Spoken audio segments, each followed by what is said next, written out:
Olá, pessoal, bem-vindos ao Clube do Imperador. Eu sou o professor Pedro Coelho e hoje nós falaremos sobre a República Populista no Brasil, um período que vai de 1946 a 1964.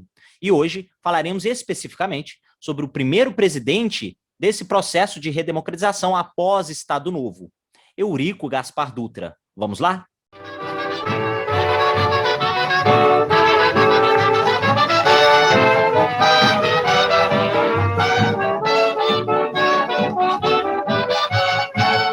Marmiteiro, marmiteiro, todo mundo grita. Marmiteiro, marmiteiro, todo mundo grita. Porque lá na minha casa só se papa de marmita. Porque lá na minha casa só se papa de marmita.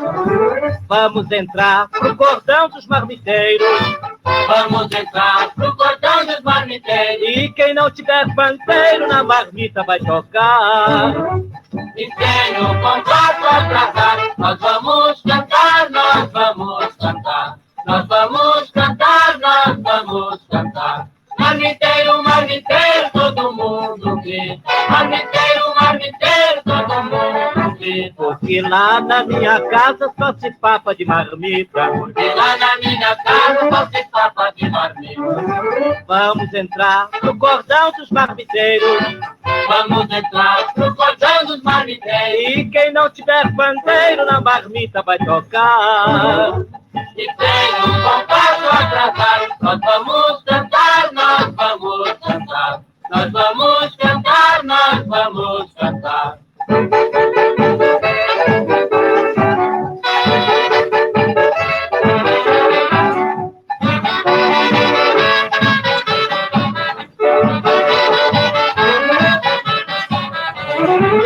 O jingle que vocês acabaram de escutar é da campanha do presidente Eurico Gaspar Dutra. Foi presidente do Brasil de 1946 a 1951. Nós falaremos sobre ele hoje. Bom, então aí nossa imagem do slide, imagem de capa, com o título A República Populista no Brasil, que é um período, pessoal, que de 46 a 64, que é considerado também um período populista no Brasil. Não só um período democrático, liberal, mas também um período populista, ok? Mas vamos tentar entender este período em contextos gerais. Após o chamado Estado Novo, nós encontramos, então, um período de reestruturação democrática no Brasil.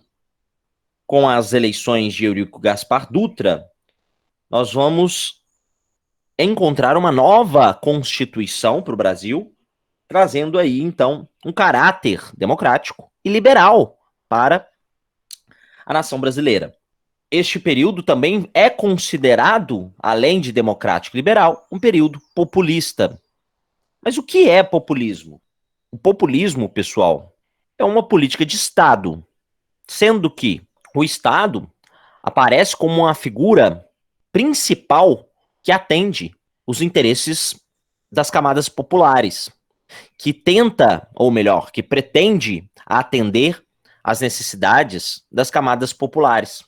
Mas ele atende às necessidades das camadas populares sem alterar a estrutura do poder dominante.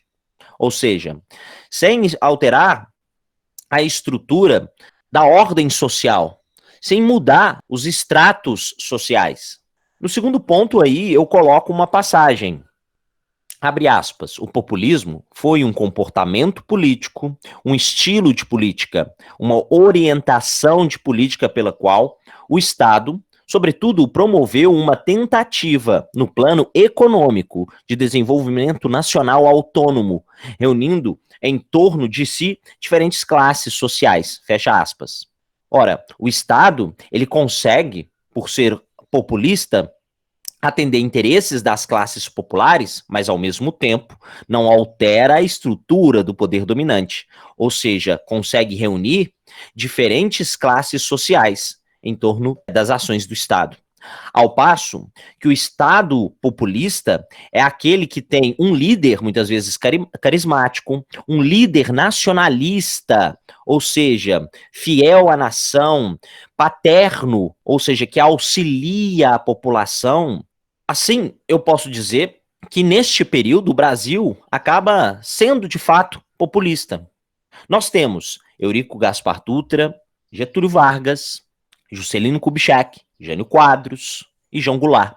Cada um com a sua característica específica, alguns mais, outros menos populistas. Nós vamos notar, por exemplo, que Eurico Gaspar Dutra não é tão populista assim. Neste momento, o Brasil possuía um sistema pluripartidário. Então nós tínhamos vários partidos no Brasil e eu queria apresentar alguns para vocês. Nós tínhamos o PSD, Partido Social Democrático. Foi criado por Getúlio Vargas e naquele momento era o principal partido do Brasil. Quando eu digo principal, o partido mais estruturado, mais forte na política. Ele tinha uma base rural, era apoiado por banqueiros, por latifundiários, que eram associados ao regime lá de Getúlio Vargas, da era Vargas. Foi apoiado também por industriais. E ali, o PSD, nós encontramos figuras políticas tradicionais, figuras políticas com prestígio regional, como, por exemplo, o Juscelino Kubitschek, Ulisses Guimarães e o próprio Tancredo Neves. Ao fundo, uma fotografia de uma convenção do PSD em Pernambuco. Aqui, nesta imagem, um selo do PSD, da propaganda para presidente da República Brasileira, o José Américo de Almeida. Esse candidato foi apoiado por Getúlio Vargas em 1938, mas prestem atenção, essas eleições nunca ocorreram, porque em 1937, o Getúlio Vargas, que estava no poder e apoiava José Américo de Almeida para as eleições, dá um golpe de Estado, criando a partir de 1937 o chamado Estado Novo e uma nova Constituição, conhecida por nós como Polaca. Como rival, um outro partido, a União Democrática Nacional. A União Democrática Nacional seria a segunda maior força política, o segundo maior partido. E ele era anti-getulista, logo contrário ao PSD, concordam? Eles eram totalmente contra a intervenção do Estado na economia, totalmente contra essa visão muitas vezes pregada por outros partidos, como o próprio PDT, o PSD. Ele era contra as leis trabalhistas, que apoiava um alinhamento junto aos Estados Unidos, apoiava um liberalismo. Eram chamados pejorativamente, pessoal, de entreguistas. Ou seja, os rivais da UDN os chamavam de entreguistas. O que significa isso? Você está entregando o Brasil na mão dos estrangeiros, principalmente na mão dos Estados Unidos. Esse alinhamento, esse apoio ao liberalismo traz esse título pejorativo a essas pessoas que acreditavam nesta visão de um Brasil novo. Aqui nós temos também banqueiros, grandes empresários ligados a diversos setores e empresários ligados muitas vezes aos Estados Unidos que apoiavam a UDN. Donos de veículos de comunicação também apoiavam a UDN, donos de jornais. Exemplo disso, nós temos aí algumas pessoas que fizeram parte da UDN ou que apoiavam a UDN. O Carlos Lacerda, talvez o principal representante da UDN, o jornalista Carlos Lacerda, assim também como a Assis Chateaubriand, Júlio Mesquita, a família Marinho, José Sarney, Antônio Carlos Magalhães. Ora, nós temos aí nomes conhecidos, né? Aqui, a imagem ao lado, do seu lado direito, em discurso, o jornalista Carlos Lacerda, principal rival, pessoal, das figuras populistas aí que comandaram o Brasil em alguns momentos, tá? Então ele era rival de Juscelino, ele era rival de Getúlio, foi rival de Jango. E aí, do seu lado esquerdo, a capa do programa de governo da União Democrática Nacional, da UDN. Nós temos também o Partido Trabalhista Brasileiro, que seria uma grande força política também, muitas vezes se associava em uma coligação com o PSD. O PTB, Partido Trabalhista Brasileiro, é de base sindical. Sindicatos que foram criados pelo Getúlio Vargas durante o governo de Getúlio Vargas E por isso mesmo, o PTB também é um partido varguista. É um partido que foi criado por Getúlio Vargas também. Um partido que tinha uma força nas grandes cidades. Enquanto o PSD é um partido mais elitista, um partido ruralista, aqui nós temos uma força trabalhista. Ou seja, o PTB é um partido sindicalista, é um partido trabalhista urbano. Eles acreditavam no nacionalismo econômico, defendiam a intervenção do Estado na economia. E aí nós temos alguns exemplos de pessoas ligadas ao PTB, como Getúlio Vargas. O próprio Getúlio Vargas, ele se candidata pelo PTB e consegue vencer as eleições de 1950, né? E aí ele assume em 51. E o próprio Leonel Brizola, uma figura política muito carismática, muito conhecida. Ao fundo, a imagem de uma reunião do PTB. E olha lá, nós temos na cadeira ao centro o próprio Getúlio Vargas. E a imagem de Getúlio Vargas ao centro, lá em cima. Aqui, um cartaz mostrando essa coligação, essa união que era feita entre o PSD e o PTB. Aí nós temos Juscelino Kubitschek, do PSD, e Jean Goulart, do PTB, unidos pelos ideais de Getúlio Vargas. E, por fim, outras forças políticas, como o PSP, o PCB. Bom, esses dois partidos, pessoal, são partidos de esquerda. O primeiro, o Partido Social Progressista, chamado também Partido de Aluguel, do Aldemar de Barros. Ele é um partido forte, mas em São Paulo, tá? Agora, o PCB é o Partido Comunista do Brasil. O PCB, que foi criado lá ainda na República Velha, no entanto, colocavam, né, o partido na ilegalidade.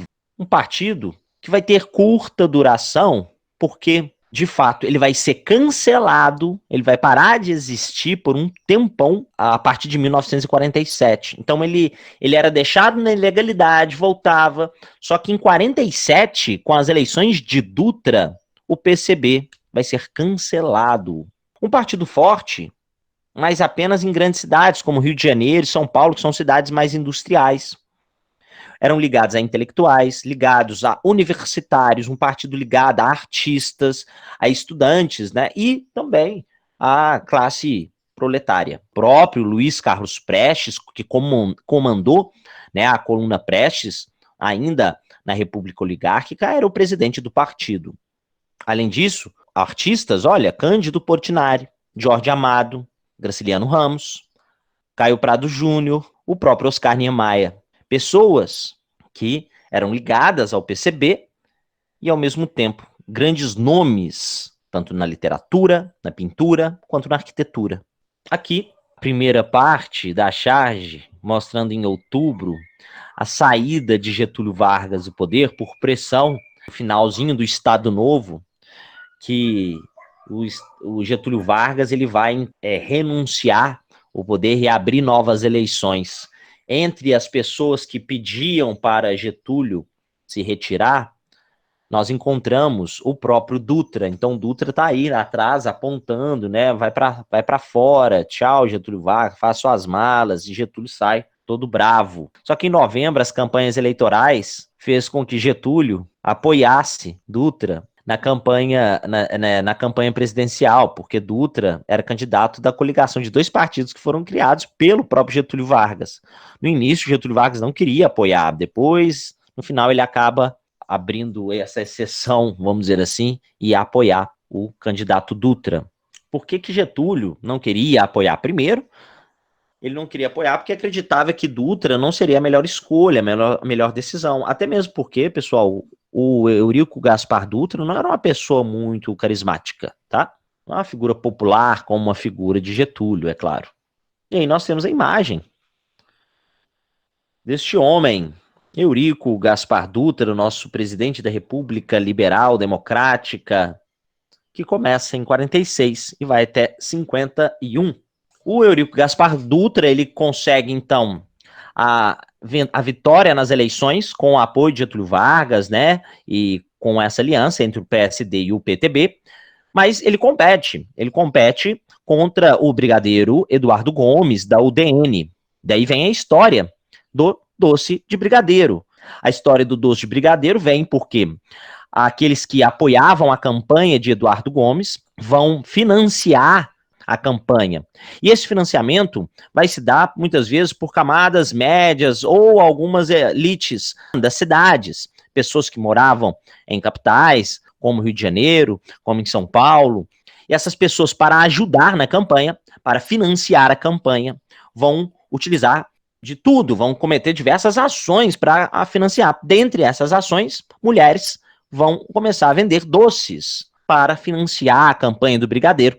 Um doce que foi feito a partir de uma receita que foi modificada e vai ser o doce do Brigadeiro Eduardo Gomes. E esse doce vai ser popularizado como doce do Brigadeiro, depois Brigadeiro.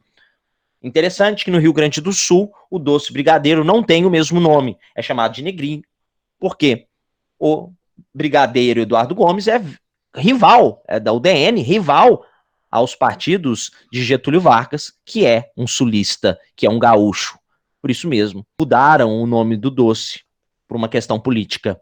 Bom, em 1946, uma nova Constituição vai ser construída rapidamente em 46, com base naquela Constituição de 34 de Getúlio Vargas, ok? Grande parte dela é a Constituição de 1934. Essa Constituição de 46, ela é conhecida como Constituição Liberal.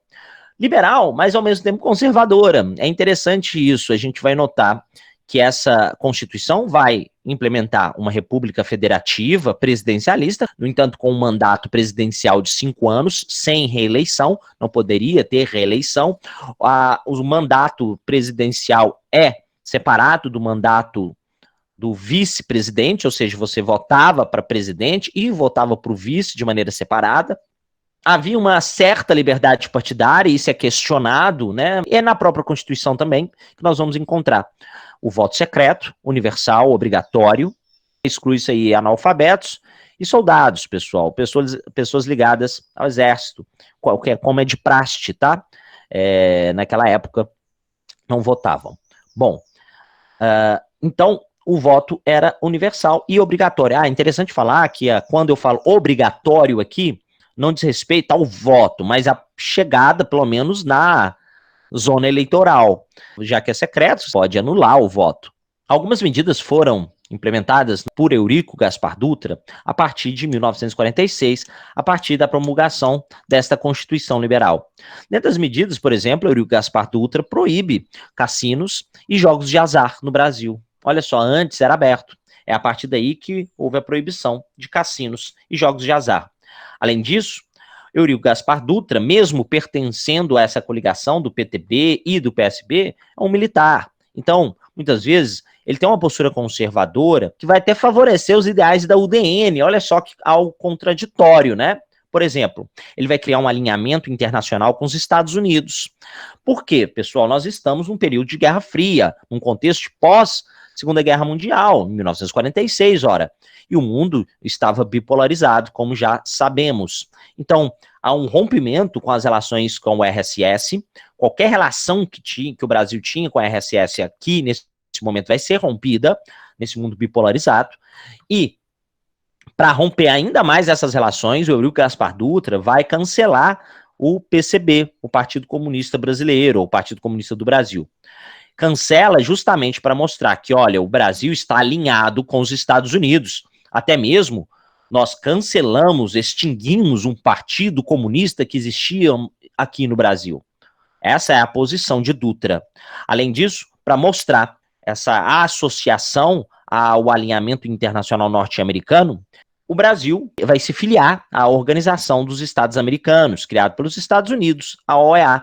A OEA foi criada, pessoal, nesse contexto, justamente para alinhar esses países americanos dentro dos interesses norte-americanos. É um medo que os Estados Unidos tinha de a qualquer momento um país da América se tornar um país comunista, coisa que acontece com Cuba.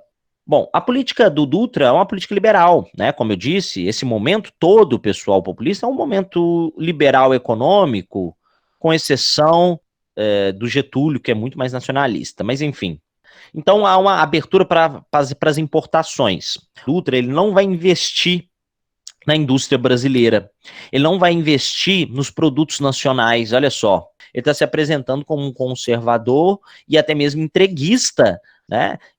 Porque ele está facilitando as importações e retraindo a indústria nacional. E isso gerou um endividamento crescente do Estado brasileiro, um crescimento da dívida externa, e gera também uma retração econômica no Brasil por conta da indústria. Então, descontentamento de trabalhadores que estão perdendo emprego no Brasil porque a indústria não está sendo incentivada, não está sendo acelerada. E aí, quando ele nota que essa primeira posição dele não foi interessante, ele começa a fazer uma intervenção estatal e cria um plano intervencionista do Estado em diversas áreas da economia, o Plano SALT. Plano SALT, que é uma sigla: saúde, alimentação, transporte e energia. Este plano, pessoal, vai trazer uma conotação diferente daquela primeira estratégia, vamos dizer assim, criada por Dutra. Aqui, no Plano SALT, o Dutra construiu a rodovia Rio-São Paulo, conhecida como Via Dutra. A imagem ao fundo, a Via Dutra. Bom, também construiu a rodovia Rio-Bahia. É claro que a construção começa no governo de Dutra, mas não necessariamente ela termina, é inaugurada no governo de Dutra, tá? A construção também da maternidade Carmelita Dutra, nome da sua esposa.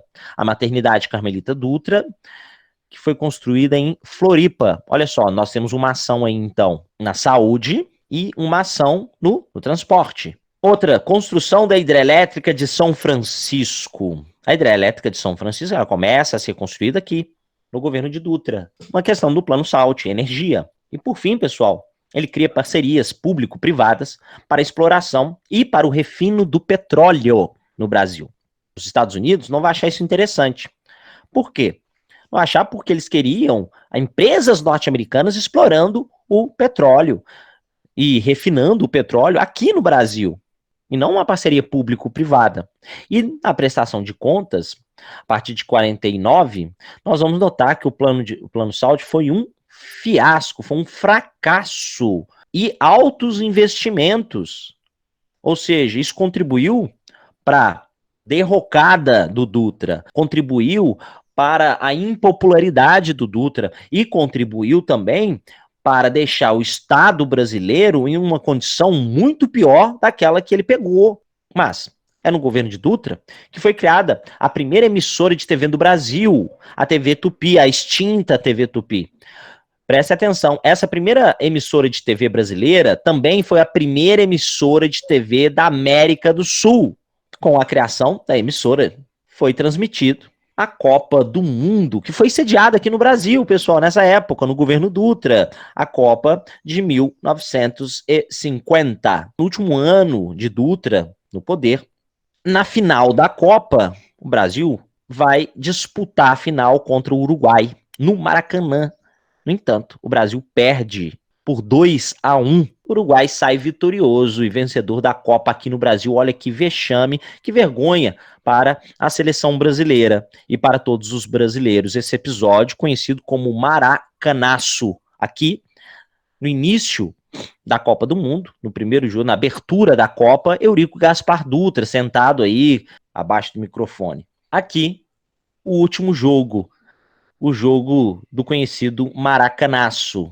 Aqui, na charge do lado esquerdo, notem aí, pessoal, a inflação, o câmbio, nós temos a tocha olímpica sendo segurada aí, né, por o Getúlio, e do outro, o Eurico Gaspar Dutra. Nós temos lá um porquinho pendurado, sendo enforcado, com símbolos do comunismo, e um boneco sendo enforcado, né, ao fundo também, com um terno, ou seja, um empresário brasileiro que não foi influenciado, não foi incentivado no período do governo Dutra. Ora, pessoal, são os símbolos aí, então, do fiasco desse governo. Um governo que não tem muita representatividade, né, pessoal? Nós lembramos do Dutra muito pela Via Dutra e ponto final. E, ao lado direito, uma charge.